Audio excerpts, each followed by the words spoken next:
देशमुख पांडे ने विधायक दीपक चौरसिया से मिलने का निश्चय किया और वो अकेला ही उसकी कोठी पर पहुंच गया। विधायक एक सोफा पर बैठा हुआ था। पांडे को देखकर चौरसिया ने कहा, आओ आओ पांडे आओ, बैठो, बोलो क्या लोगे, ठंडा या गरम? पांडे ने कहा, एक कप कॉफ़ी, चीनी थोड़ा तेज़। पांडे एक सोफा पर बैठ गया। नौकर कॉफ़ी रखकर चला गया। पांडे ने कॉफ़ी का घूंट भरते हुए कहा, आपका आरव से क्या संबंध है? कौन आरव?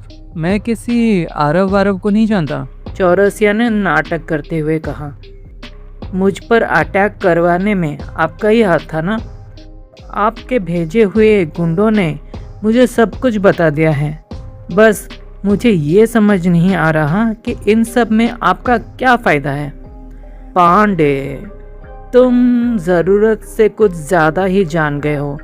लगता है तुम्हें सब बताने का समय आ गया है। आरव को मेरे कहने पर ही फंसाकर मौत की सज़ा दिलवाई गई थी।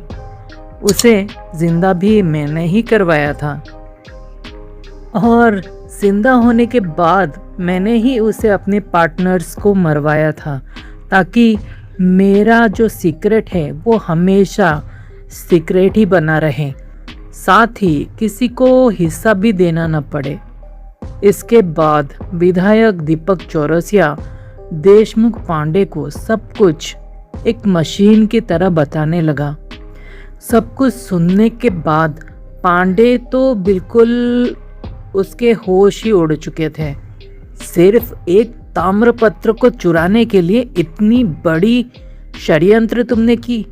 एक इंसान को फंसाकर उसे मरवा दिया। उस समय उसे आरव कितना हेल्पलेस फील कर रहा होगा ये समझ में आ रहा था। निर्दोष होकर भी अंधे कानून के कारण फांसी पर चढ़ गया आरव। इन बदमाश राक्षसों ने उसे शांति से मरने भी नहीं दिया। दीपक चौरसिया अपने आंखें मटकाते हुए कहता है, जब तुम सब कुछ जान ही गए हो तो मैं तुम्हें एक ऑफर दे रहा हूँ, तुम हमारे साथ दो। हम तुम्हें मुंह मांगी रकम देंगे। आखिर इस सरकारी नौकरी से मिलता ही क्या है तुम्हें? यदि मैं ना कर दूं तो आज तुम्हारा ये आखिरी दिन होगा। देश और भयमुक्त समाज और संविधान की रक्षा के लिए मेरे प्राण भी अगर बलिदान हो जाएं तो मुझे कोई भी संकोच नहीं है। जो व्यक्ति निहित स्वार्थ के लिए अपने देश, समाज एवं संविधान को किसी भी प्रकार से क्षति पहुंचाता है तो वो इस समाज, भारत राष्ट्र और पृथ्वी माँ के लिए भी एक बोझ ही है। चौरसिया, तुम एक बहुत बड़े क्रिमिनल हो और ना जाने तुमने कितनों को हत्या करी और करवाई होंगी। मैं तुम्हें इसलिए अरेस्ट करता हूँ। चौरसिया हंसते हुए बोला, भूलो मत, तुम एक मेंढक हो और हम जंगल के वो एनाकोंडा हैं जो तुम्हारे जैसे ना जाने कितनों को निगल चुका है। चौरसिया, तेरा शतरंज का खेल खत्म हो चुका है। अब बाजी पलट चुकी है। जितने दिन के सपने देखने हैं देख ले, क्योंकि ये कभी भी पूरे नहीं होने वाले। हंसते हुए पांडे उठ खड़ा हुआ। तभी उस पर एक गुंडे ने अटैक किया।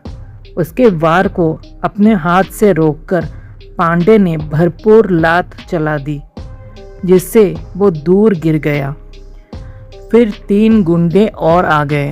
पांडे की उनसे हाथापाई शुरू हो गई तो गुंडों ने बंदूक से फायर किया। पांडे एक दीवार की ओट में छुप गया और पांडे ने भी सर्विस रिवॉल्वर निकाल ली और गुंडे पर फायर कर दिया। दाएं दाएं, निशाना सटीक बैठा। गोली पैर में लग गई। दोनों वहीं दर्द से कराहने लगे। फिर कुछ और भी गुंडे आ गए और दोनों ओर से फायरिंग होने लगी। पांडे ने कई गुंडे मार गिराए, लेकिन उसकी गोलियां खत्म हो गई थी। तब गुंडों ने पांडे को गन पॉइंट पर ले लिया। पांडे को रस्सी से एक खंबे में बांध दिया।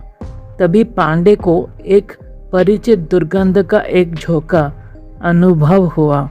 वो समझ गया कि आरव आ गया है। आरव को आता देखकर चौरसिया बहुत खुश हुआ। आओ आओ मेरे मुर्दे, मैं तुम्हारी ही इंतज़ार कर रहा था। लाओ वो ताम्रपत्र मुझे दे दो, दे दो मुझे। पहले मेरे परिवार को छोड़ो, उसके बाद ही मैं तुम्हें ये दूंगा। फुटकार कर आरव चीखा। तुम किसी तरह की शर्त रखने की कंडीशन में नहीं हो अब। ये मत भूलो कि तुम्हारा पूरा परिवार के प्राण मेरे ही हाथ के मुट्ठी में बंद हैं।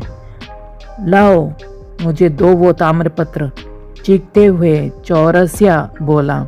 आरव ने चारों ओर नज़र घुमाकर देखा कि कई गुंडे हथियार बंद होकर उसको चारों ओर से घेर कर खड़े थे। मौके की नज़ाकत को समझकर उसने वो ताम्रपत्र चौरसिया को पकड़ा दिया। कहाँ है मेरा परिवार? आरव कसमसाते हुए पूछा। चौरसिया ने कोई उत्तर नहीं दिया, पर कुछ गुंडों को संकेत किया। आरव को भी एक खंबे में बांध दिया गया। अब आरव भी लोहे की जंजीरों में बंध गया। हैवान, दरिंदे, वहशी आदमी, मैं तेरा खून पी जाऊंगा। मेरे परिवार को खरोच भी आ गई तो? शेर की तरह आरव ने दहाड़ लगाई, किंतु चौरसिया फोन पर बिजी था। चौरसिया ने कॉल कर किसी को ताम्रपत्र मिल जाने की इन्फॉर्मेशन दी। अपार खुशी के मारे उसका पूरा चेहरा चमक रहा था। आखिरकार वो कामयाब जो हो चुका था। कुछ देर में यहाँ ताम्रपत्र के खरीदार आने वाले हैं, तब तक तुम यहाँ जिंदा रह सकते हो। चौरसिया हंसते हुए वहाँ से चला गया।